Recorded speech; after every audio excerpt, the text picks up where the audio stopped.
Hi learners, welcome back to my channel Maths Made Easy with AB. Today in this lecture, this is the fourth part of Play with Graphs. We will be seeing exponential function, logarithmic function and trigonometric functions. So exponential functions, by exponential functions I mean y is equal to a to the power of x. We will learn how to draw the graph of y is equal to a to the power of x. By logarithmic function we mean y is equal to log x. Yeah, so we will be seeing how to draw the graph of y is equal to log x. Trigonometric function we can see, we will see y is equal to sin x, cos x. So all these graphs we will be seeing in this lecture. In earlier part of Play with Graphs, we have seen how to draw a straight line, we have seen parabola, ellipse, hyperbola. So all those, if you have not seen those videos, I'll recommend you that you first see those videos and then maybe you can carry on with this. Although those part will not have any relation or link with this video. However, it is advisable that you see those videos and then continue. So let me tell you, all these functions, exponential function, logarithmic function, trigonometric function, inverse trigonometric function, these are known as transcendental functions. These are known as transcendental functions. Yeah. So this you must be very clear with so one is algebraic functions. Yeah. So you have already seen algebraic function in polynomial, it is there. Yeah, so anything other than those, so the functions which are not algebraic are called as transcendental functions, which are exponential, logarithmic, trigonometric and inverse trigonometric function. So I'll erase this part and we will be directly starting with how to draw exponential functions. Learners, I will also tell you how to find out integral problems that will come. A curve is increasing or not, in which region it is increasing, in which region it is decreasing, what is the maximum minimum of the graph. So basically these parts will be covered in calculus part, functions and maximum minimum, application of derivative, integrals. It will be captured in that videos, but here since we are learning to draw a graph, we will be seeing these because directly with the help of graphs you can also solve those problems. So directly moving into drawing of exponential function. So in exponential function what we have to draw y is equal to a to the power of x. Y is equal to a to the power of x. Some conditions are a is positive, a is greater than 0. A is not equal to 1. If it is 1, it will not make sense. Y is equal to 1. Yeah, a is not equal to 1. So y is equal to a to the power of x when a is positive and a is not equal to 1. This function is known as exponential function. So what is an exponential function? Y is equal to a to the power of x where a is positive and a is not equal to 1. Here the base a is a constant. It can be 2, it can be 3, it can be 4. At times it can be e. Y is equal to e to the power of x. Many of you must have seen e to the power of x. E is basically Euler's number. Yeah. So I'll just write Euler's, Euler, whatever you pronounce it. It's Euler number. That is how I do pronounce Euler's number. And the value of e is 2.718. So this is not the agenda, but however I'm writing. So basically I mean to say that e is a constant. So e can be 2, e can be 2.718, e can be 3, e can be 4, any number e can take. Yeah, a can take. So a can take the number e also. So I'll get into that later on. So y is equal to a to the power of x where a is greater than 0, a is not equal to 1 and a is a constant. How do we draw the graph of this function? So let's see. So this is x-axis, this is y-axis. So this is the graph of y is equal to a to the power of x. So what will be this point? What will be this point? So at this point you can see this is 0, 0. At this point the value of x is 0, right? At this point of the y-axis, x-axis, the coordinate axis, this part is, at this part what is 0? X is 0. If x is 0, a to the power of 0, the value of y is 1. So the coordinate of this point is 0, 1. I hope this is very clear to you. The coordinate of this point is 0, 1. So this is the graph of y is equal to a to the power of x, y is equal to a to the power of x when a is greater than 1. Let me be very frank, a is greater than 0. So basically I'll break this graph into two parts. A is greater than 0 means there are two cases. This case is case 1, when a is greater than 1, then the graph will be like this. Yeah, I think this is clear. A cannot be 1, leave that part. A is in between 0 and 1. This is case 2. A is in between, A is in between 0 and 1. Then what will be the graph? Then the graph will be like this. Then the graph will be like this. So this is also the graph of y is equal to a to the power of x, but in this case a lies in between 0 and 1. Yeah. So this is the graph. So basically 0 and 1 means a fractional number, right? A cannot be negative and a also cannot be equal to 1. So a lying between 1 and 0. This is the graph of the function. I hope you are clear with this. Yeah. So let me tell you. So say for example, I think this is clear, so I'm just erasing out this part. So say for example, somebody has asked you to draw the graph of y is equal to e to the power of x.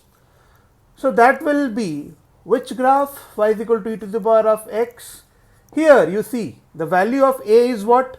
The value of a is e, right? The value of a to the power of x is e, and the value of e is 2.718. Yeah, I told you the number, Euler's number.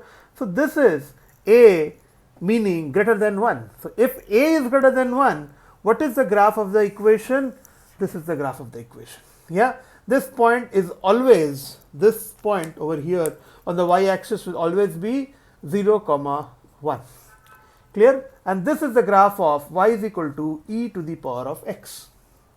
I think this is very clear to you all, guys. Yeah. Now let me mark some important point over here. Let me mark some very important point over here. The area of this portion that you are seeing, that I am highlighting, the area of this portion that I have highlighted is 1 unit square. Yeah. The area of this portion is 1 unit square. How is the area 1? I'd also show here only. Let's show it here only. Say for example, you have already learned how to integrate y is equal to e to the power of x. Say for example, you know the integration of e to the power of x dx. So what is the value of integration of e to the power of x dx? The value of this e to the power of x dx is e to the power of x plus constant. Somebody of you might have learned this and you will say why you have not written c. So constant c. Now I am removing this constant c and I am integrating it from x is equal to minus infinity to x is equal to 0. X is equal to minus infinity till x is equal to 0. X is 0 over here. So this portion I am integrating. So e to the power of x from minus infinity till 0. Yeah. So e to the power of 0 minus e to the power of minus infinity. So e to the power of minus infinity, e to the power of 0 is 1 minus e to the power of minus infinity is 1 by e to the power of infinity.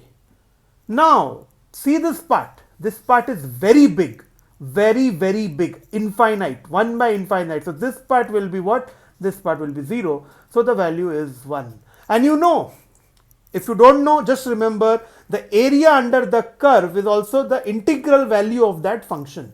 So you see we get the value of the area under the curve as 1. So this value will be 1. So we will use this value of function. So I hope this is clear to you all. I just proved, so the proof is not needed right now. So I'm removing the proof over here. So my point was the area of that curve. Yeah. So let us now move. We have already seen exponential function now. So let us move the next part into logarithmic function. Logarithm function or logarithmic? Let me write it logarithmic function. So what is logarithmic function? So how do we define logarithmic function? So fx is equal to log x base a. log x base a, where a is greater than 0, same that we did in exponential, and a is not equal to 1. Here a is not equal to 1. So this is a logarithmic function. Fx is equal to log x base a, where a is greater than 0 and a is not equal to 1, is defined as a logarithmic function. Yeah? The function is defined for x greater than 0. I think this is very clear to you all. The function is defined for x greater than 0. We will see more of this in domain. Yeah? When we actually deal in functions, then you can see more. So let me directly move into drawing this function. Yeah? So I'll draw this function for you all. So this is the x-axis, this is y-axis. This, let me erase this part. This graph is y is equal to log x base a. This is the graph y is equal to log x base a when, let me mark it with a red pen, when a is greater than 1. Same condition, a is greater than 1 and a is between 0 and 1. Yeah, so this is when a is 1 and this part is 1 comma 0. Simply putting the value of what? The value of what? So you already know that at this point the value of y is 0 and log, how much is 0? Log 1 is 0. Very clear to you all? Log 1 is 0. This is when a is greater than 1 and guys, this part, this graph like this, graph like this is for a lying in between, this part is for a lying in between 1 and 0. Very clear to you? This is very similar to y is equal to a to the power of x, the exponential graph that we saw, right? So let us see one condition over here. This graph is done. Let us see one condition.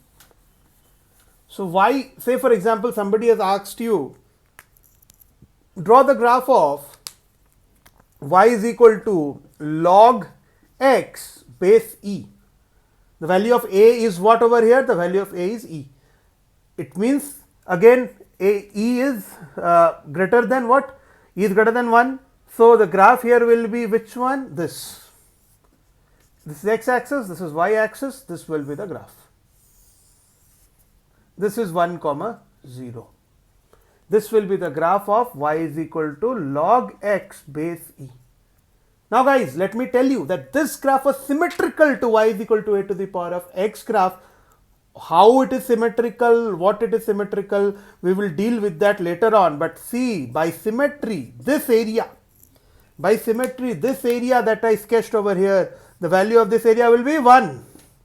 I am not going into the proof that I have left you all to solve. So basically from x is equal to how much? This point is x is equal to 0. X is equal to 0, this point, till x is equal to 1. Log x base e dx. Solve this and find it out what you get. So what you will get is 1. Yeah. So this area is 1 unit square. This is below x-axis, so it will be generally by convention we write as -1. So all these we will see more in definite integral, but just area, if I say the area of this part is 1 unit square, not minus, I will say now. So this area is 1 unit square, right? I think this is very clear to you all. So integration will give you 1, right? This is very clear. Let us now move into the next part and very important part, that is the trigonometric function. So we will be seeing 3 kinds of graphs over here. We will be seeing sin x and cos x and tan x. Yeah. So this was logarithmic. The next part that we are moving to is trigonometric function. Let's remove this. Let's not write trigonometric over there. So this will need more space. So first graph is y is equal to sin x. Guys, you already know the value of sin x. You must have studied sin 0 is 0, sin 30 is half, root 3 by 2, 60. So sin 90. So let us plot the graph and see how do we get those values. So let me draw it over here. Guys, tell me one thing. Sin x, the value of sin x, the value lies in between which two numbers? Think for some time till I get the graph ready. The value of y is equal to sin x. Do comment. Where does the value of y is equal to sin x lie between? So the value of y is equal to sine x. Let me tell you, it lies in between 1. It lies in between 1 and minus 1. The value of y is equal to sine x. It lies in between 1 and minus 1. That's why I have restricted this graph in between 1 and minus 1. So if somebody asks you what is the maxima of this, so the maxima of this means y max is 1. What is y mean? Minima of this function is minus 1. And they can ask you for what value of x do we get y max, and for what value of x we get y mean. So we will be seeing that right now. So that's maxima minima, guys. It's very simple. If you draw the graph, if you know the graph, you can find it very easily. So this is the graph of y is equal to sine x. This is the graph of y is equal to sine x. So now I will be plotting some of the important points. This is pi. The middlemost point over here is pi by 2. Here this point is minus pi by 2. This is minus pi. I think this is very clear to you all. This is pi, this part is pi, so this part will be how much? This part will be 2 pi. I think this is clear to you all, yeah? This is very simple. So 0 to pi, and this is a 90-90 gap, 90 degree, 90 degree, 180 degree. Pi is 180 degree, right? Pi by 2 is 90 degree, minus pi by 2 since this is the negative x-axis, right? So you can see, now see the value of sine pi by 2. What is, okay, not before going to sine pi by 2, what is the value of sine 0? Sine 0 is 0. See, the graph is at x-axis, at origin. So sine 0 is 0. What is the value of sine pi by 2? Guys, what is the value of sine pi by 2? Sine pi by 2 value is 1. Because sine pi by 2, the value is this one, right? So the value is 1. What is the value of sine pi, guys? The value of sine pi is 0, because this value corresponds to 0. Say somebody is asking you, find the value of sine this part. What will be this point? This point will be 3 pi by 2, right? Pi plus pi by 2. This will be 3 pi by 2. I think this is very clear to all. 3 pi by 2. What will be the value of 3 pi by 2, guys? So the value of 3 pi by 2 will be minus 1. So this is the graph of y is equal to sine x. In trigonometry, when we study trigonometry, we will be seeing how do we find all these things. Say for example, let me teach you over here only for somebody who must be curious. Let's not divert the topic. Say somebody has asked you, find the value of sine minus,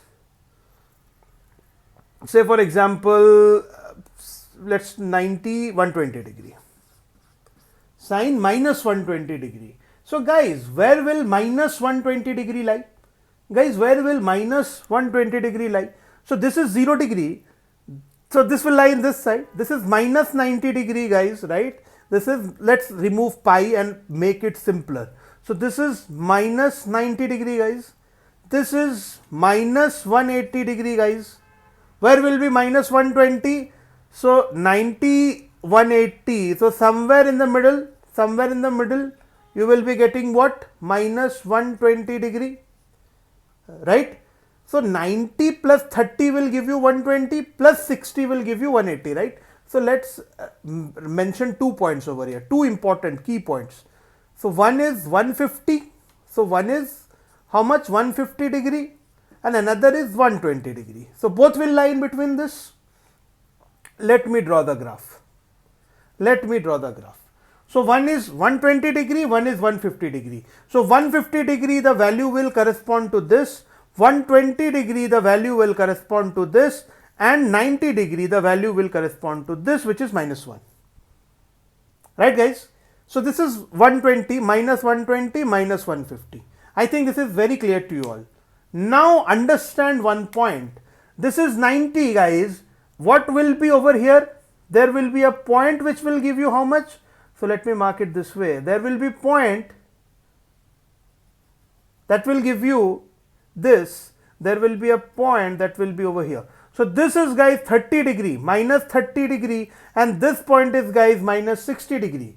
So you can see minus 60 degree is same as minus 120 degree. sine of minus 60 degree is same as sine of minus 120, and sine of minus 30 degree, guys, is same as minus sine of 150 degree.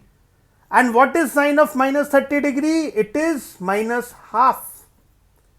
And minus 60 degree is minus root 3 by 2, which is same as sine of minus 150. Yeah, so this is minus root 3 by 2 and this is minus half, right? Sine 60 is how much? Root 3 by 2, no? So this is minus part, so minus root 3 by 2. So sine of 30 degree is same as sine of minus 150 degree and the value is minus half. Sine of minus 60 degree and sine of minus 120 degree, the value are same and the value is minus root 3 by 2. So directly from the graph you see how we can find the value of what? The value of x. Simply putting the value of x. So now let's move on to the next graph, which is y is equal to cos x. But before going into that, let me teach you another important point over here. Let me quickly teach you another important point over here of y is equal to sin x. So guys, what is that important point? I am drawing it in very small over here. So this is plus 1. Just I draw this always plus 1 and this is minus 1. So you saw this, right? This part you saw. 0, this is how much? Pi. Remember guys, the area of this hump is 2 units square. The area of this hump is 2 units square. I am not proving it over here. So in order to prove it, what will you have to do? You have to integrate this sin x dx from 0 till pi. So the value that you will get is 2. How you will get? Simply integrate this and then solve it. I am not solving it. So this is not in the scope of this chapter that we are doing right now. But just for your sake, I am saying that this hump is 2. So somebody gives you 0 to 3 pi by 2 sin x dx. 0 to 3 pi by 2 sin x dx. Guys, it is very simple. 0 to 3 pi by 2. So 3 pi by 2 will be till this. So this part plus this part. This is 3 pi by 2, right? This is minus 1. This is minus 1. This is 2. So 2 minus 1, the answer will be 1. So lower side, I told you just before some time that this part below x-axis is considered as negative. So this is minus 1. Above x-axis plus 2. So plus 2 minus 1, 1. So integration 0 to 3 pi by 2 sin x dx, you will get the value of 1. No need to use any sin x, integral sin x formula here to get this. I think this is very clear to you all. Yeah. So now guys, let us move to the next graph of y is equal to cos x. There I won't spend much time because I have already told you in details what it happens. So y is equal to cos x, guys. How is it solved? So this is x-axis, this is y-axis, guys. So this is the limit plus 1 minus 1. Same happens for y is equal to cos x. The maximum value is plus 1, the minimum value is minus 1. The cos x graph is somewhat like this, guys. All these graphs you will have to memorize. Let me be very frank. All these basic graphs you will have to memorize, not memorize, understand and then memorize. Yeah, this is x is equal to 0. I am already explaining you. I am giving you the concept. This value is pi by 2. Guys, this value is pi by 2. This value is pi. This value is pi. Got it? This value is pi. So this hump, again the area will be how much? 2. This hump, the area will be 2. So say for example, somebody has given you the question integration 0 till pi cos x dx. 0 x is equal to 0 till x is equal to pi cos x. This area is plus 1. This area is minus 1. Minus 1 plus 1, 0. The answer is 0. So 0 to pi cos x dx, the answer is 0. So what is the maximum value this function can attain? The maximum value this function can attain is plus 1. The minimum value this function can attain is minus 1. Same as the case of y is equal to sin x. And at what point will it get the maxima? At what point will it get the maxima? So you can see at x is equal to 0, this function is attaining maxima. Yeah. Also, if you just go on, there will be several points of x. So you will get numerous solutions of x. So in trigonometry, we will be seeing that. At what value will it get minima? X is equal to pi. You can say it is getting minima. x is equal to pi you are getting, y is equal to cos x is minima, the value is coming as -1. So that gives the minima point. Yeah, guys, so let's see the next graph. Let's see the next graph. In the next graph, we will be seeing y is equal to tan x, y is equal to tan x. So tan x graph is somewhat like this. This is 0, this is minus pi by 2, this is pi by 2, y is equal to tan x looks like this. And then again it will come down like this, and again somewhat here will come down like. So this is the graph of y is equal to tan x. It is very simple. So I think you must have understood. So this is explained. You can understand this. So what will the value of tan is equal to? 30 degree, 60 degree, 90 degree, not defined. So you can see it is becoming asymptote at this point at pi by 2. Tan pi by 2. So this is the graph of y is equal to tan x. So if somebody asks you what is the maximum minimum of tan x, so you can see it is going till infinity. So tan x can attain an infinite value, and the minimum value is minus infinite. So it is not defined in between two particular points like it was in sin x and cos x that were between +1 and -1. So guys, I think till here you must be clear with exponential functions, logarithmic functions and trigonometric functions. I have tried my best to explain you in a very simple way. Still, if you have doubts, you can just go to the comment section and tell me about those. I'll quickly get back to with a solution on those. If you like the video, do subscribe to our channel. Thank you very much for watching this video.